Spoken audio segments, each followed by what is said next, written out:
And as parents, again, we have to work through it on our own so we can be there for our kids. Maybe you're sitting here and you're thinking, gosh, I never even learned this for myself. This is hitting really deep today because I need to work on some of this myself because I'm not even able to do this for my kid right now.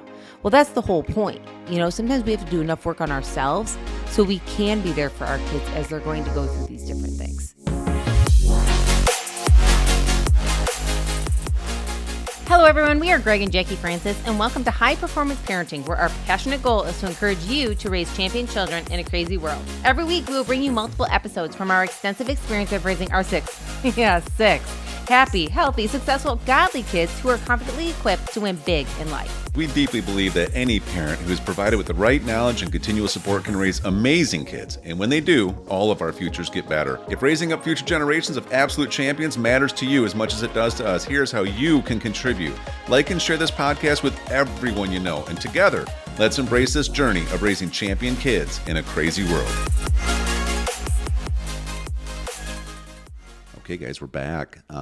I think we're going to add a part 3 to this topic because there's so many life lessons in this. The one thing I think, hon, we should talk about, because I think this happens more than we probably realize in society. And I didn't even recognize it until I read a tremendous book called The Big Leap. And a friend recommended it to me. But what it talks about is how we all hit upper limits. And he was given this great example about how, he gave a few examples in there that are just so spot on. It's like, let's say you have a certain income level you've been used to living at. You work really hard on this new business deal or maybe this new promotion. And he was describing himself how he just had some new thing that he'd been working for years. All of a sudden it came and it happened. And now here's this humongous promotion. He's sitting there and he's like, okay. He was sitting in his office, just kind of taking a minute and being like, smile on his face, like, wow, I just accomplished this. And all of a sudden his brain shifted off of enjoying the moment into, man, you know what? I just remembered my daughter's in college right now. She's staying in a dorm. She has for a couple years, by the way. And, but I haven't heard from her for a couple of days. I wonder if everything's okay. He's like, oh, maybe this isn't okay. And he starts like almost having a panic attack, and he's trying to call her and she's not answering. She's probably in class or something. And come to find out, she called him back in 30 minutes. She's like, what's going on, Dad? Like, well, everything's fine. Why are you concerned, And he sat there and he's like, I don't even know. But he was talking about how so many times we as people can hit upper limits. And he said, there's like 3 questions you have to ask yourself. It'll tell you where you're at, and the first question is, are you willing to be happy some of the time? Like, are you really willing to be happy? Allow yourself to be happy some of the time. The next question is, are you willing to be happy most of the time? Right. And the last question is, are you willing to allow yourself to be happy all the time?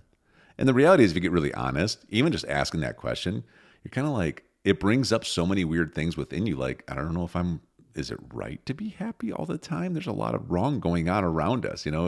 What about stuff I've done? Am I worthy enough to feel happy? And he goes into this book further on how some of these triggers that come up, because most of us have never given ourselves permission to be happy all the time. And so therefore we set these upper limits. And there's a few things that create upper limits, but one of the things that I want to talk about, because this is one that's been happening in our household, is it's the upper limit of not outshining others. Right. And this is a real thing. And honestly, I'm so glad we read this book, because this has happened a few different rounds that I've specifically noticed in our life. It's kind of like as we've been homeschooling our kids, and there's just some topics that one kid might naturally get easier than other kids. Like Chrissy has, one of the things she's very gifted in memorization. She really is, just naturally, compared to anybody, let alone the other siblings, right, that she has.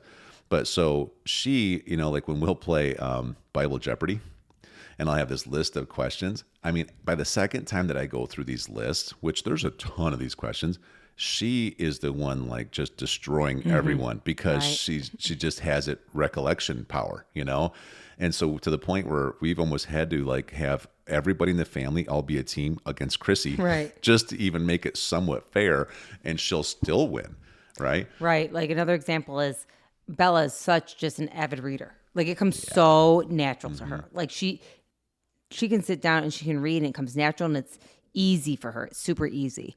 Or I love like Abby. Abby's such our one that does the research. And she's so gifted in coming up with the right kind of And information. she's a very naturally skilled dancer. Mm-hmm. Like she just has a little bit different gear naturally, right? Or like Drewsy. Drewsy's just really good at figuring out what needs to be done and just getting it done. Yeah, he's got a very mechanical mind. He does. He'll Yeah. just, okay, I'll shoot over here. We can get this done for the day. And that goes with school. That goes with building stuff. He can just Like do that. anything that need to be built around the house, he's been doing it on his own now for 3 years. He's only 12. And You know even what I like in schoolwork, it's like, all right, yeah, the answer's he this. just gets it. Or like Ellie, oh my gosh, she's so good at making sure that she's now slowing down and doing well with her own skills. You know what I mean? Like she really is just so good at being like, okay, maybe I'm not great at memorizing, but I'll find this trick that works for me type thing. Right. And so one of the things about this topic is that it talks about how, you know, people even listening to this, you might have this. Maybe you were naturally good at something. Maybe you're naturally better at schoolwork than the other siblings. And one of the things that can happen with well-meaning parents is you come home and say, hey, mom, dad, I got all A's again. But then your sibling who's trying hard might be getting B's and C's. And so that parent then does this, says, you know what, honey, let's not really celebrate this too much because we don't want to make your younger brother feel bad. Right. And so then you start learning that, oh, I have to kind of tone down what I'm capable of becoming so that way I don't lose love or make someone else feel worse that I love. Right. And this is a really real thing. And we're experiencing right now with sports. This whole scenario that we just described about the twins coming in, hey, I had one varsity, they're really advancing, or, Jerusalem getting there. And then Chrissy wasn't naturally accomplishing what she needed to.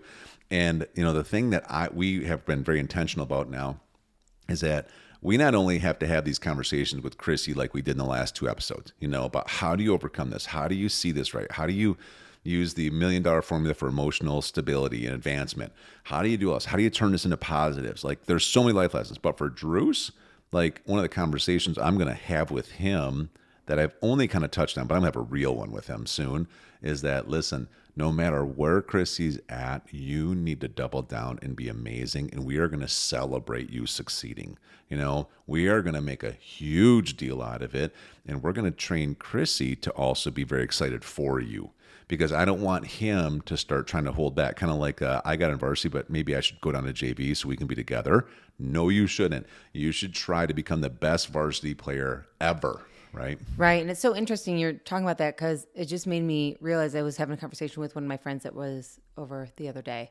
And this is like, again, as parents, you probably can think about this, is finding happiness for others, even if you're not in a happy place. It's almost like that, like letting other people shine, even if you're not in a shining moment, if that makes sense. And we were just talking about even children, children go through different stuff. And some parents, their kids are in like a really good place. Like they're in a really good place. Like school's going well, sports is going well, like friendships are going well and all that kind of stuff.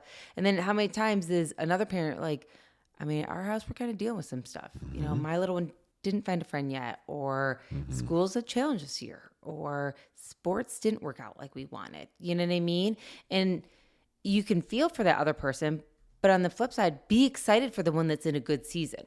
Right. And that goes for all areas. I mean, like teaching our kids to be excited for others in our household that are excelling in sports, relationships, school, and also not to ever drum it down for anybody. You should never have to stop celebrating just because somebody else is not being celebrated or in a celebrating season of their life.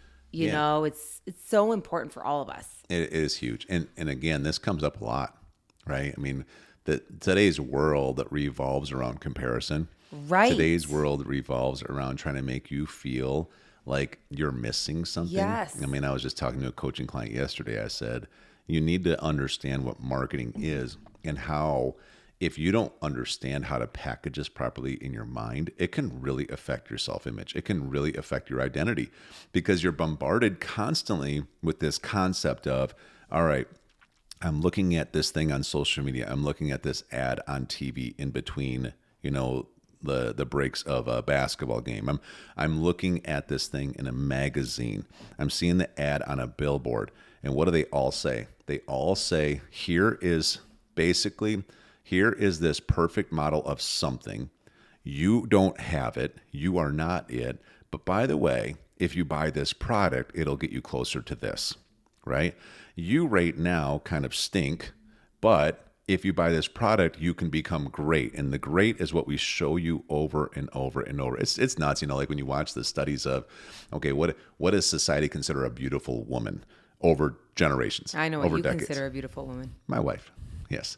But at the same time, like, if you really think about it, how things have changed. At one point there was a certain shape that the whole society considered was beautiful. Why? Because the whole society keeps putting it in front of you that this is what beauty is. Then eventually it turns into, you got to be 6'4" and skinny as a rail, and that is considered beauty, right?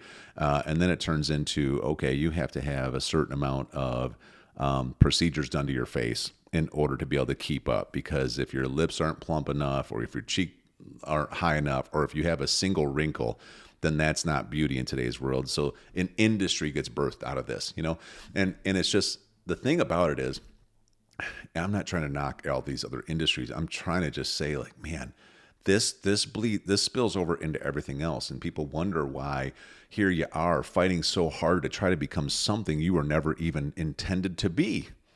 And that creates all this confusion. Well, you got to stay on this, especially with kids at an impressionable age like they are right now. That's why all of these conversations, whoever's listening to this out there, I mean, if you guys have heard our first couple of episodes, which I always suggest to everybody when they start listening to this, is you just need to know that, the part of the main reason we want to do this is because we want our kids to be able to go back and listen to this. We want to memorialize information that we know is so vitally valuable for them to not only be champions, but to raise champions. And I can't see this speed or slowing down in the world, the comparison idea. So you have to learn how to navigate within it. Right. And on top of that, be happy in it. Like, that's the whole key to this. You got to navigate it and be happy through it. Because all of us are going to go through seasons of feeling like we're not measuring up. All of us are going to feel like we're not worth it. All of us are going to feel like we didn't make it, And what do you do when those situations happen is the key to this whole thing. And how you walk through that journey defines how you're going to excel or not excel in the future. Right. And as parents, again, we have to work through it on our own so we can be there for our kids. Maybe you're sitting here and you're thinking, gosh, I never even learned this for myself. This is hitting really deep today because I need to work on some of this myself because I'm not even able to do this for my kid right now. Well, that's the whole point. Sometimes we have to do enough work on ourselves so we can be there for our kids as they're going to go through these different things, and I think it's super important. I will just tell you, parents, how we help our children navigate through different situations will determine how they navigate through things as parents, as adults, and we have to be there to walk through this. And if you don't know how to do something, there's opportunities to figure that out right now. You can figure that out by really growing and changing yourself right now. It's so powerful. It's so powerful. It is. And I think we all need this. One of the things that you and I know that we're going to start launching probably as soon as next month is our Man Maker program. And it's going to be a monthly subscription where we can actually dive into some real topics because let's just face it that, we're you and I have been working on stuff a lot for 2 decades now. I mean, we've made literally a living, a lifestyle out of growth, out of Right. personal growth, out of studying, out of, hiring coaches and mentors, out of having to go through a lot of stuff to undo things in our mind that were negatively affecting us. And so there's probably a lot of parents that can hear something like this and it's like, man, I want to do this for my kids, but I don't even know how to do it for me right now.